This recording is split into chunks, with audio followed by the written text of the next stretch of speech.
Kalau dilem begini, ucil pasti nempel.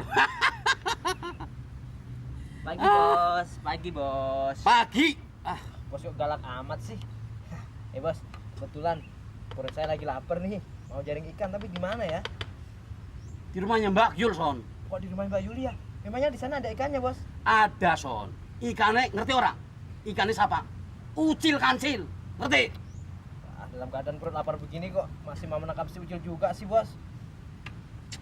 Son, sebagai bawahan, Son, kamu harus nurut apa kata bos. Ambilkan botol cairan gatel, Son. Buat apa lagi, Bos? Ya buat ini, Son. Biar ucil kalau kena jaring ini, Son, nempel dan gatel, tel.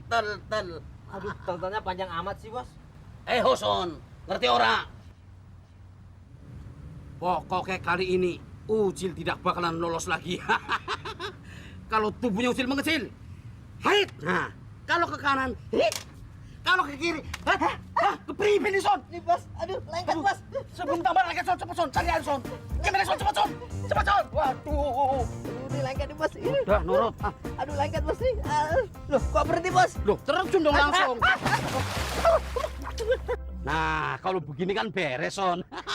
Kok pakai dijeburin segala sih, Bos? Loh, kalau tidak dijeburin mana bisa lepas, Son. Lem ini kan kuat sekali, Son. Dan sekalian mandi, Son. Kamu kan sudah lama tidak mandi, Son. Enak aja. Baru tadi pagi sama mandi, Bos. Bos yang nggak pernah mandi. Loh. Kamu jangan ngatain bos dong, Son. Biar bos tidak mandi, Son. Tapi tetap gemuk dan sehat, Son. Ayo, next, Son. Kerjaan kita masih banyak, Son. Bos memang kalau ngomong pengen menang melulu. Itulah, Son. Kelebihan jadi bos, Son.